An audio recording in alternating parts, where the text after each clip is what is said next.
Hello again, everyone, and welcome to Arcamino Season 12 Venom Blade Sentinel Shadow Warriors Assassin Showcase. I rolled this assassin pretty early into Season 12 without a clear plan in mind. I just knew I wanted to play Assassin, since it's always been one of my favorite classes. After getting her G-Rush, though, I parked her for a while so I could focus on progressing my main sorceress. After some time into the season, I did get a message from my good friend Pulsar, my cohort since Season 5, letting me know that it was once again his time to hang it up for the season. He generously donated a full Corpse Explosion Necromancer and a Venom Whirlwind Assassin set, including this full GG Natalia's set. I've never really played Necro, but that gear donation definitely gave me the push to come back to my Assassin. I played a Venom Whirlwind Sin last season, so I wasn't really interested in repeating that. But around that time, I did start hearing a lot about a Venom-based Blade Sentinel assassin that was gaining traction this season, especially for its ability to kill Diablo Clone using max level Venom and just level 1 Blade Sentinel. I still hadn't made a D-Clone killer that I was fully happy with, so I decided to give this build a shot.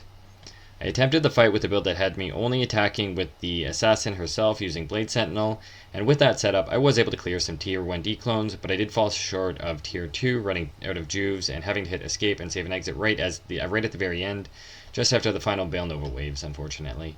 It was clear that the build needed work and some levels, so I started hybridizing it for a tier 3 group mapping build. Little did I know, this would end up becoming one of my favorite top 5 mapping builds that I've ever played. When mapping, this build uses a combination of many skills: Burst of Speed, Claw Block, Shadow Warrior, Venom, Cobra Strike, Dragonflight, Blade Shield, and of course Blade Sentinel. Because of that, plus to skills is extremely valuable for this build. I have opted for plus 1 skills, 2 socket Whispering Mirage with Poison Faucets, a plus 1 skills, 2 socket Natalia's Claw with Poison Faucets. Same with my Natalia's Helm here. I've opted for a plus 1 skills Slam with 2 sockets over 3 socket version. I value the overall utility of plus 1 skills more than the small damage increase of 3 sockets and 3 Poison Faucets, especially since this build already does pump out massive damage. While shopping around for an amulet for this build, I came across this plus 3 Shadow Disciplines, plus 2 all skills desecration magic amulet with half freeze duration. Ended up settling on a price of 17 high runes for this, and since there's no room for pre-buff gear during the Diablo Clone fight with a full inventory of rejubes, this amulet is perfect for me. It maximizes Venom damage and provides cannot be frozen when paired with Lava Goats, so now I use this for all content with this build. The centerpiece of this build is Natalia's Shadow Armor, and it's my armor of choice. I'm using a plus 1 skill Slam, 3 skill, 3 socket version with 3 Poison Faucets. Same armor I originally received from my friend Pulsar. I haven't upgraded the jewels to 5/5 yet, but I'd actually recommend prioritizing poison skill damage over enemy poison resistance with this build, as the warriors only actively benefit from your plus to poison skills damage. For gloves, I go with Venom Grip. The 15% poison skill damage is mandatory. I'm using Fire Resist Slam on these ones just to help max out my fire resistance. You could also use Trangul's gloves as a solid alternative if you need cold resistance or faster cast rate, though the extra stats on Venom Grips are a nice bonus. Carrion Wind is the best in slot for one of the rings, giving us access to Poison Creeper. This provides a substantial reduction to enemy poison resistance, which is one of the few ways our Shadow Warriors can benefit from minus enemy poison resistance aside from lower resist. The 20% faster run walk is also a very welcome mobility boost. I pair that with a Wisp Projector for the plus skills, Heart of a Wolverine, Magic Find, and Lightning Absorb to help deal with souls. For the belt, I'm using a crafted belt mainly for half freeze duration to pair with my amulet. Physical damage reduction is the primary stat I was looking for when crafting, but faster hit recovery, strength, life, and resistance are all excellent bonuses as well. And of course, to complete the full Natalia's Odium set, I'm using Natalia's Boots, with one with 15% faster run walk Slam. Again, the original pair that I received from Pulsar. Biggest benefits of the Natalia set are the +2 to all skills, 40 all resistances, 20 physical damage reduction, and then of course the ability to summon in 1 additional shadow.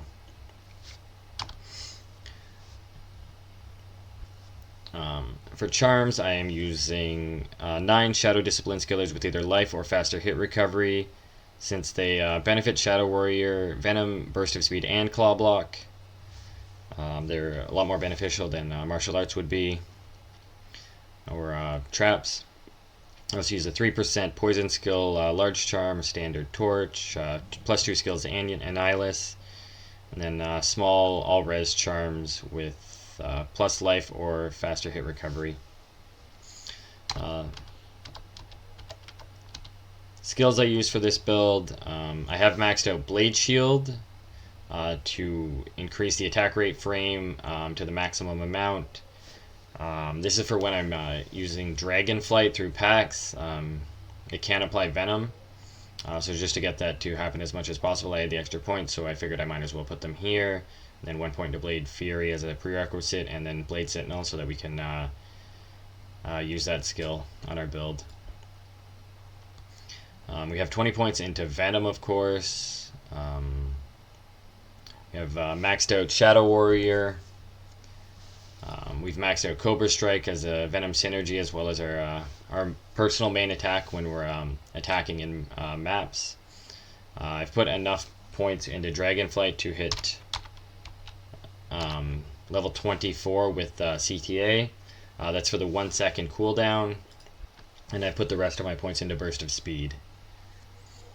For the Diablo Clone fight itself, there's a few pieces of gear that I swap. That's what we have here.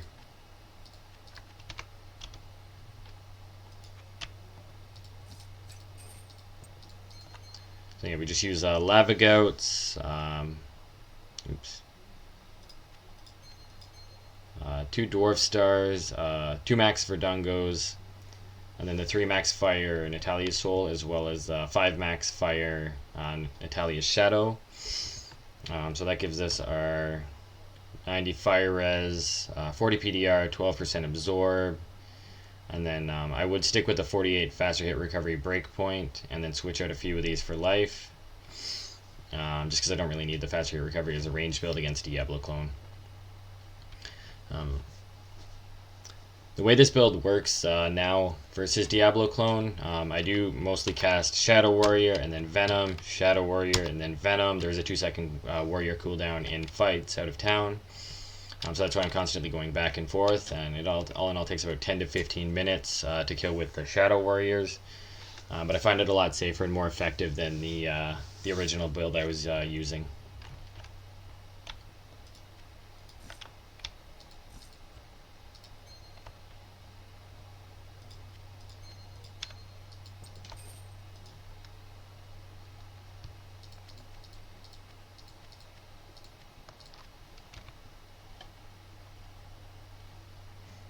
For the mercenary, I quickly geared up a Act 1 mercenary with some spare gear. She performs surprisingly well, consistently proccing lower res and surviving most encounters about 95% of the time while providing Vigor Aura. You could also run an Act 5 Whirlwind Battle Orders Merc with Rapture, Ferocity, and Innocence combo. Even with the BO Merc, though, I wouldn't recommend using Venom pre-buff claws, simply because you need the Mirage and the full set active in order to keep your warriors active. Otherwise, when you switch to CTA, they disappear.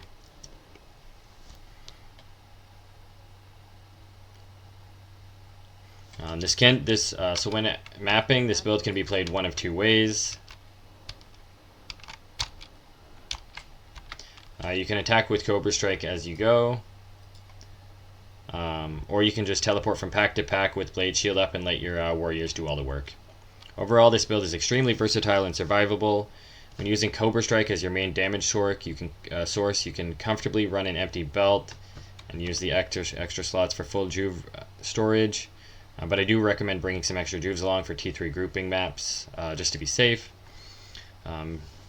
All that being said, now it's time to jump into some gameplay. I'll be showcasing a quick Tier 1 and Tier 2 map run, followed by a Tier 3 Players 8 group map to really show off the build's damage potential, and then I'll also include a Art of Void unique map, Uber Ancient's Kill, and then maybe some Uber Tristram, and then finally what I believe to be the longest Tier 2 Diablo Clone kill I've ever done, fully recorded. So, enjoy.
Let us out!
Let us out!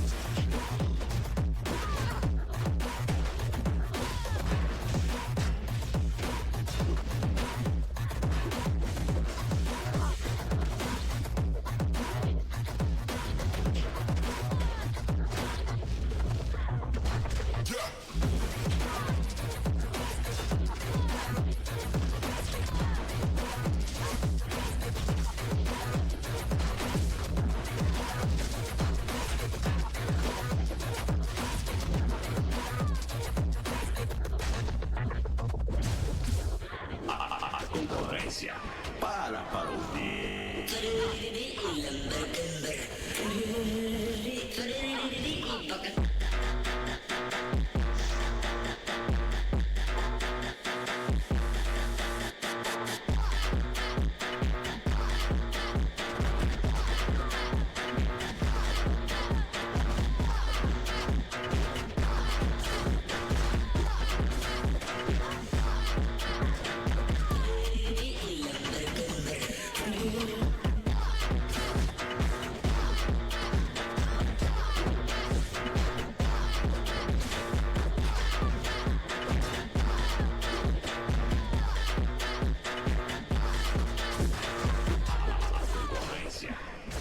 Para ouvir.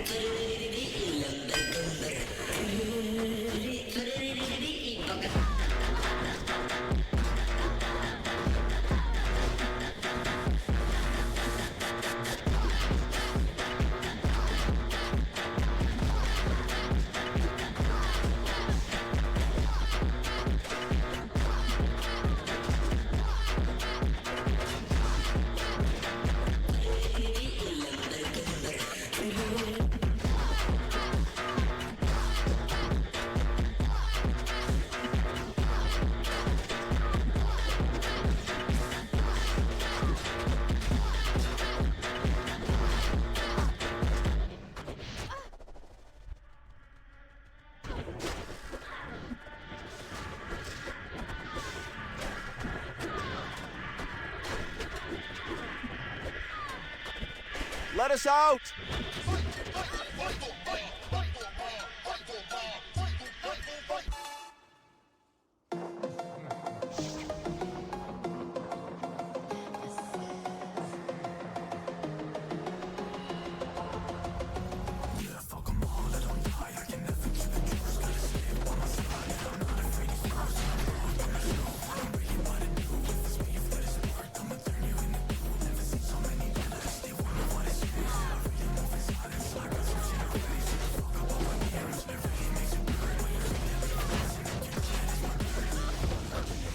Let us out!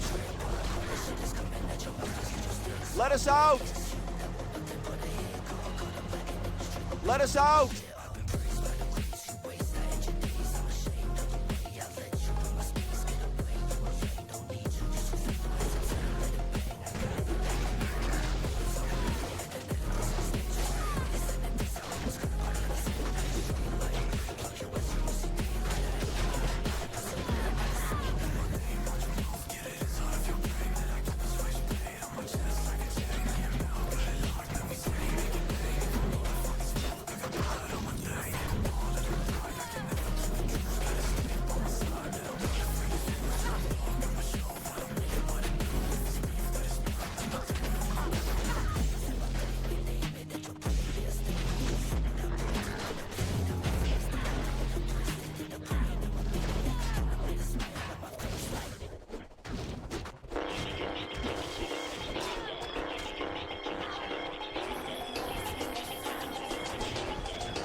Let us out!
run.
it, yeah.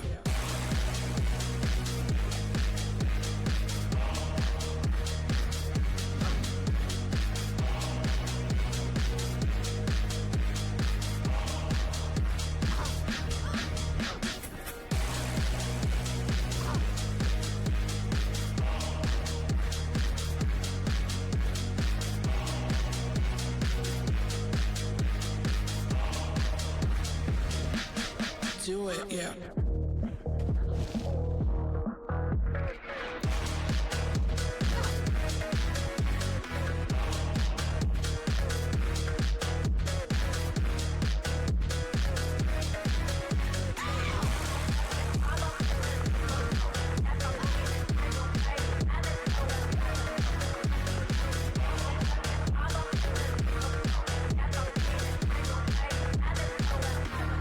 Do it, yeah.